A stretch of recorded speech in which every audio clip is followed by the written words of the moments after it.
Me gustaría que ahora seáis vosotros los que, si tenéis alguna inquietud o reflexión, la compartáis y aprovechéis de primera mano para poder preguntar a estos monstruos de la terapia manual qué opinan de lo que tenéis vosotros en la cabeza.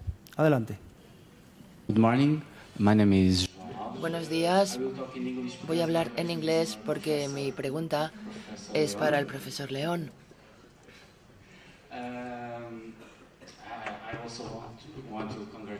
En primer lugar, quiero felicitar a todos los oradores por sus interesantísimas presentaciones. Mi pregunta es la siguiente. ¿Cuál es el vínculo entre la enfermedad mental, como por ejemplo... Bueno, nos has hablado del vínculo entre los ataques de pánico y la respiración, es decir, entre una enfermedad mental y la respiración, pero no podemos decir que un mal patrón respiratorio sea el único motivo que explique el ataque de pánico. Es una correlación, ¿no?, entre dos factores, exactamente. Muchos de estos trabajos que hemos visto, si haces tu investigación y con Google Scholar puedes hacerlo. El profesor Lum era jefe médico en un hospital a finales de los 80, principios de los 90, y escribió dos editoriales tremendamente interesantes en el Journal of Royal Society of Medicine, centrándose en su pauta de tratamiento para ansiedad, ataques de pánico, personas derivadas al hospital para ataques de pánico y ansiedad. Con rehabilitación respiratoria consiguió resultados de más del 80% de normalización en cuestión de un año. Normalización o estabilización en el 80% de los pacientes. El 20% restante, según Lum, tenían un elemento psicológico demasiado intratable. Yo he intentado correlacionar ambos factores para intentar diferenciar las alteraciones del patrón respiratorio y los ataques de pánico. Cuando llegamos ya a este umbral, estamos adentrándonos en el terreno de la patología. Recuerda el nombre, Lum, L-U-M. Tiene dos artículos tremendamente interesantes sobre este tema del que tú me has preguntado. Buenas tardes, Ángel. Quería preguntarle al profesor León si tenía conocimiento, vamos, supuesto que lo tiene, ¿qué le parece el aspecto esto del mindfulness llevado a la relajación de lo que estamos tratando? Okay. He is asking what's your opinion about mindfulness, relaxation, and all that. Yeah. We teach various forms altogether. Nosotros también incluimos el mindfulness en nuestros métodos de relajación. No hay un método que valga para todos los pacientes. Sí, mindfulness forma parte de nuestros métodos. He hablado también de la ergonomía, del manejo del estrés. Todo ello forma parte de lo que enseñamos al paciente. Pero lo primero por lo que tenemos que empezar es la pauta respiratoria. Luego se pueden añadir otras cosas. Mindfulness es maravilloso. Para algunos pacientes no funciona en todos. Usted y yo pertenecemos a la generación de los 60, 70, donde lo que estaba de moda era la meditación trascendental. Para mí no funcionó nunca, la verdad. La meditación trascendental nunca me funcionó.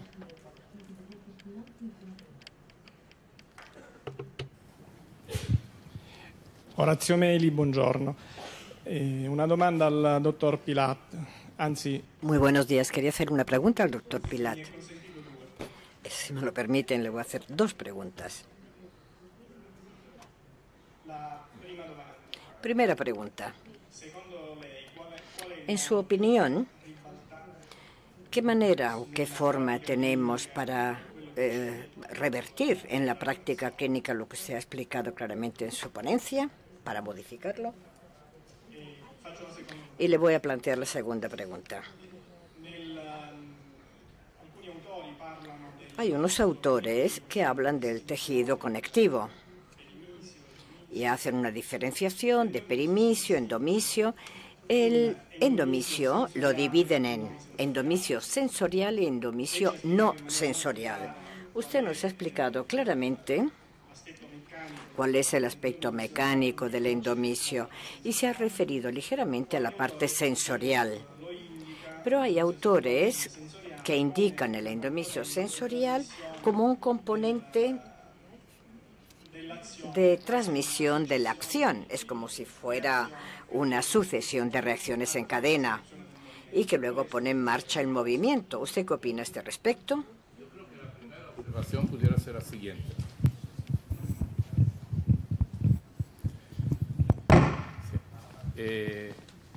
A mi modo de ver, el sistema facial siempre actúa como un todo. Yo no sé hasta qué punto, con un impulso manual, tenemos realmente la capacidad de distinguir a qué parte del tejido yo me estoy en este momento dirigiendo mecánicamente.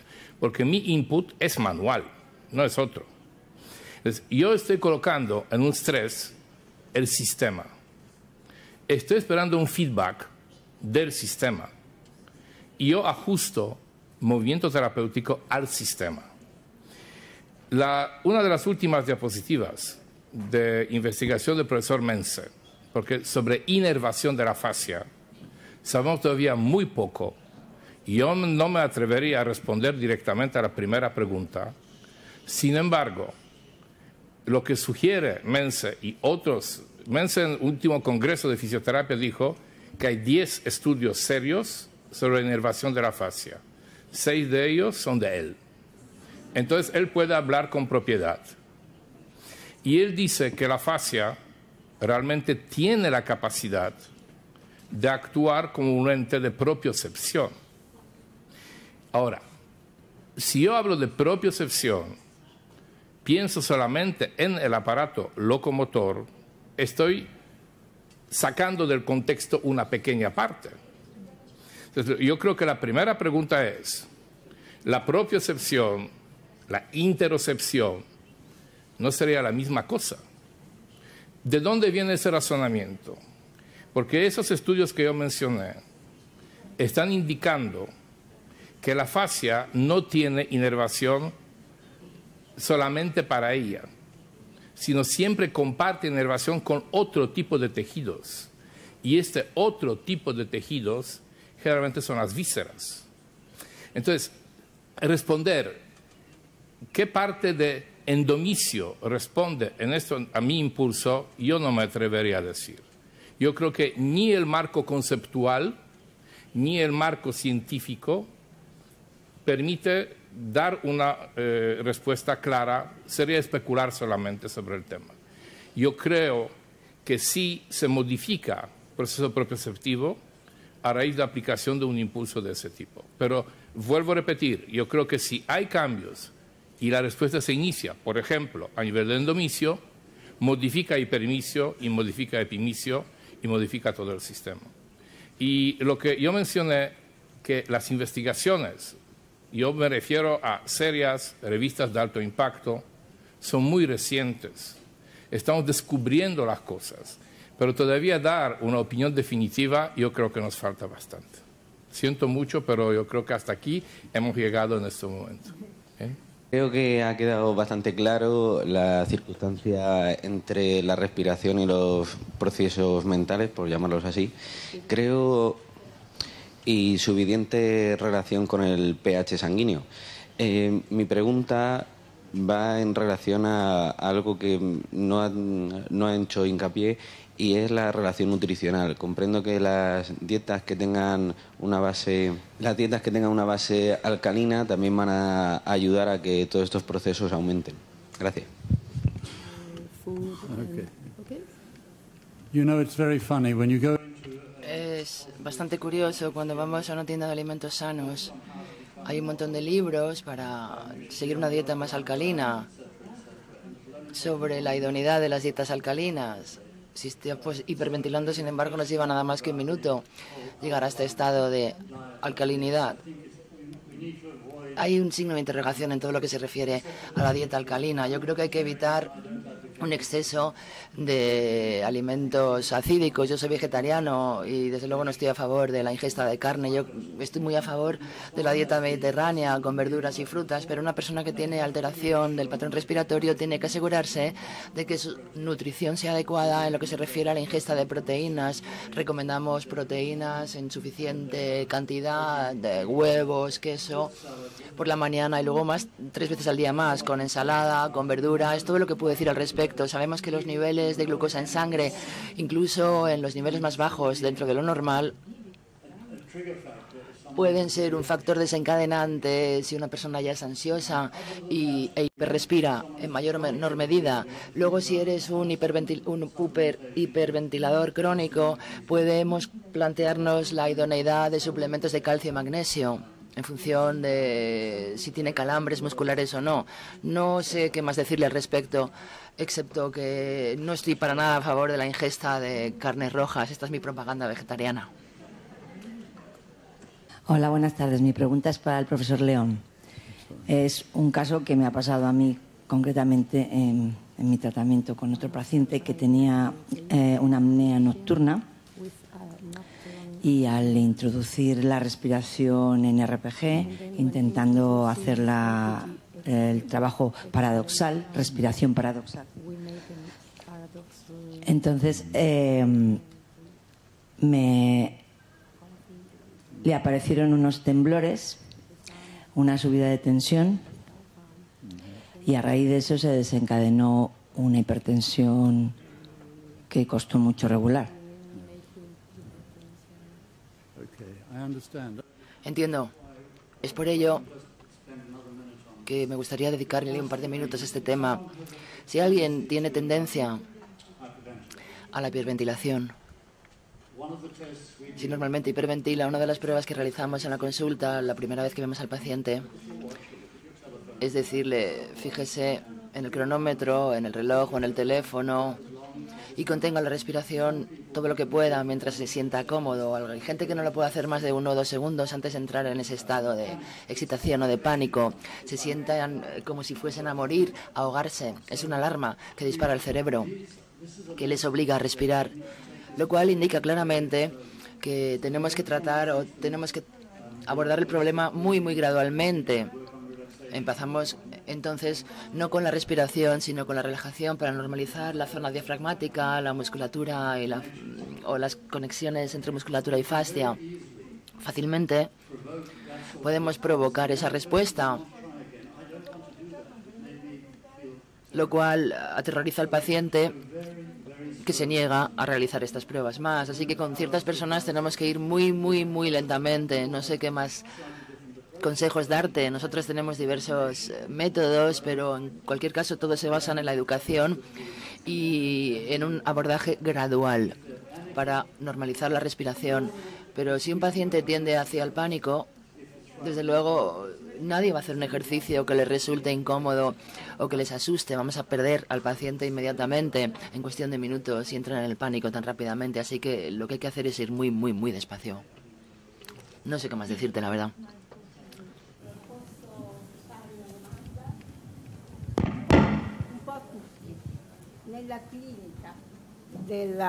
Quiero hacer una pregunta que se refiere a la clínica, lo que es la clínica del paciente. Porque entonces sería lo que ya nos hemos dicho, ¿no? Es decir, vamos a dar el caso de un paciente que tenga un dolor diferido, es decir, no tiene un dolor concreto. Analizando los puntos gatillo, si son positivos, si una es neuralgia, si es negativo, no. Pero digamos que el tejido, en el momento que se prueba y se palpa, causa dolores y molestias y también emotividad. Se trata de una patología muy difícil la que yo tengo que afrontar. Y no estoy hablando del trabajo de todos los días, donde todos los sistemas y subsistemas están afectados. Además, la respiración es indudable que es uno de los primeros problemas que tenemos que afrontar. La manualidad tiene que ser muy fina. La imposición gimnástica, tal como se diga, no debe ser violenta ni mucho menos. Todo el valor excéntrico puede dar buenos resultados. Entonces la pregunta sería, entre, por ejemplo, una paciente obesa que me habla de dolor crónico, el profesor me habla de una implicación mecánica, pero al final la decisión que tengo que tomar yo, según lo que me dicen también las imágenes, y todas ellas están orientadas para dar una cierta certidumbre. Podemos decir que ya no hay una imagen exacta de lo que es el papel, de lo que es la parte central. La localización de dónde se produce, porque nos ha hecho entender que los que están implicados son los sistemas. Me gustaría entender en la práctica clínica, en la práctica de todos los días, aquellos que trabajan en este campo,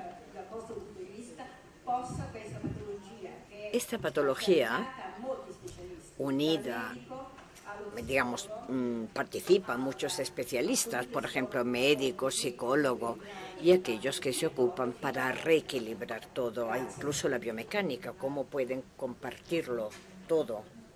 Yo creo que, primero ante todo, el responder qué tratamiento realmente tiene validez para fibromialgia, no estamos a las alturas de responder. Yo creo que si empezamos la respuesta, primero, si la fibromialgia es realmente un ente patológico aislado de otro tipo de dolor que se manifiesta en el aparato locomotor o es simplemente una forma de lo mismo. Yo quiero decir que la fibromialgia se relacionaría aquí con un dolor crónico. Y ahora la pregunta es cómo definir el dolor crónico. En una parte, una diapositiva, que, como dije, no era objetivo de mi ponencia profundizar en este tema, se define el dolor crónico como una gliopatía. Quiere decir que la estructura glial altera de una u otra manera la transmisión de los impulsos en el sistema nervioso central. Y probablemente las respuestas, al menos algunas rutas para responder, están justamente ahí. Mañana uno de nuestros colegas, la primera ponencia que tiene, Germán, justamente tiene este tema y yo creo que va a aclarar mucho más, porque él últimamente estudió ese tema muy al fondo. Pero yo creo que decir que hay una forma de proceso terapéutico que cura la fibromialgia, yo creo que no estamos en potestad de responder. Tal vez todas pueden ayudar, si es la dieta, si es mejor respiración, si es el ejercicio, si es la meditación, si son puntos gatillo. Todo esto puede de una u otra manera participar en la forma como el paciente percibe la sensación dolorosa, pero no cura la fibromialgia. Tampoco el enfoque multidisciplinario a la cura de fibromialgia yo creo que es aceptable porque no dio resultados. Tal vez el proceso fibromiálgico es una interpretación equivocada que por alguna razón está haciendo el cerebro, porque el fibromialgia no tiene lógica. Lo que pasa es que la medicina dio mucha bienvenida a la fibromialgia y la usa como un saco de sastre. Todo lo que no entiende es fibromialgia, ¿verdad? Y entonces yo creo que aquí estamos.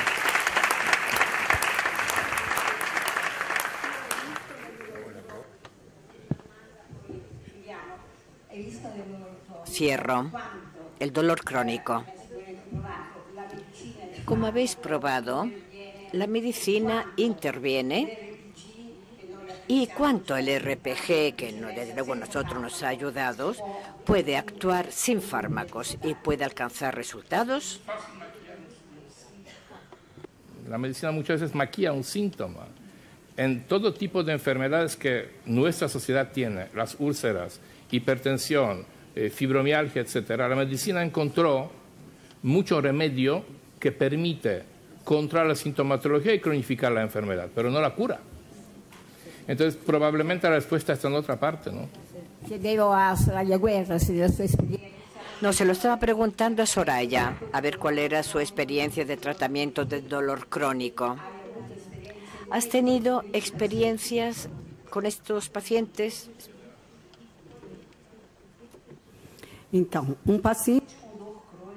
Vamos a ver, un paciente con dolor crónico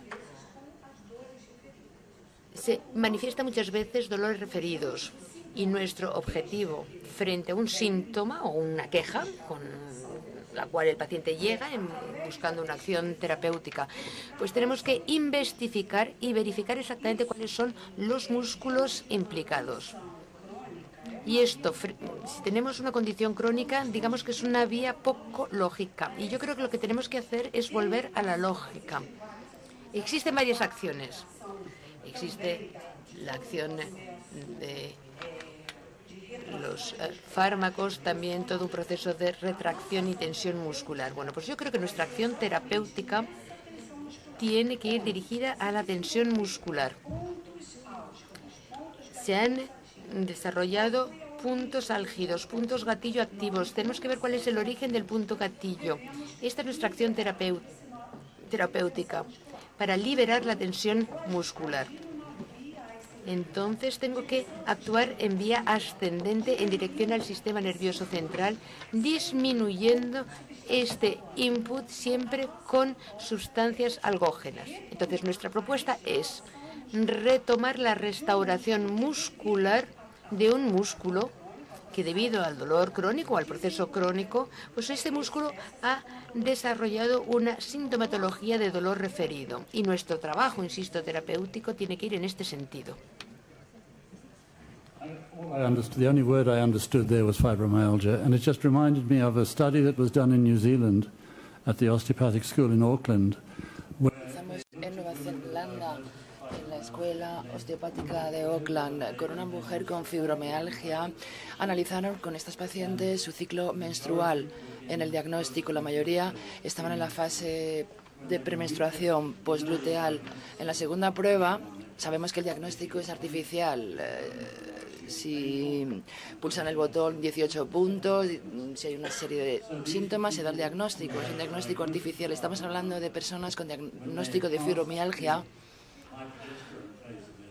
después de la fase en una fase concreta del ciclo. Después ya no tenían este diagnóstico. La progesterona desencadenaba los síntomas porque aceleraba la respiración. Así que en función de los niveles de progesterona mejoraban o empeoraban los síntomas. Es un fenómeno de sensibilización del sistema nervioso central. Si respiras rápidamente puedes bajar el umbral del dolor y viceversa. La fibromialgia es extremadamente compleja, pero ¿cuándo se realiza el diagnóstico? ¿Antes o después de la evaluación? Este es un factor muy importante.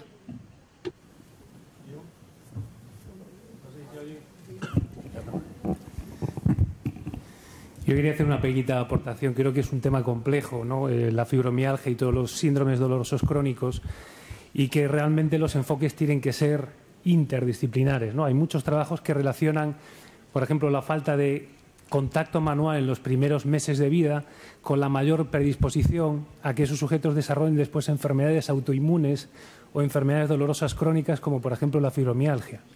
El uso de antiinflamatorios o de antibióticos de forma intensa en esa primera etapa de vida, o incluso el uso por parte de la madre en la vida intrauterina, facilita también después en la vida adulta la aparición de este tipo de cuadros. La inyección de sustancias endógenas, las citoquinas, en un adulto a nivel del sistema gastrointestinal genera dermalgia generalizada, astenia, problemas cognitivo-conductuales característicos también de un síndrome doloroso como la fibromialgia. Es decir, como bien decían los compañeros, yo creo que el enfoque tiene que ser desde el punto de vista físico, desde el punto de vista psíquico, desde el punto de vista bioquímico y desde el punto de vista también, si algún día alcanzamos a ello, ¿no?, genético y epigenético. Quedarnos con uno de los abordajes es complicado, ¿no? Y muchas veces ya nacemos, digamos, con una predisposición a sufrir este tipo de cuadros o síndromes dolorosos crónicos. Por eso yo creo que la dificultad, ¿no?, del entendimiento y del abordaje. Muy bien, muchas gracias a todos.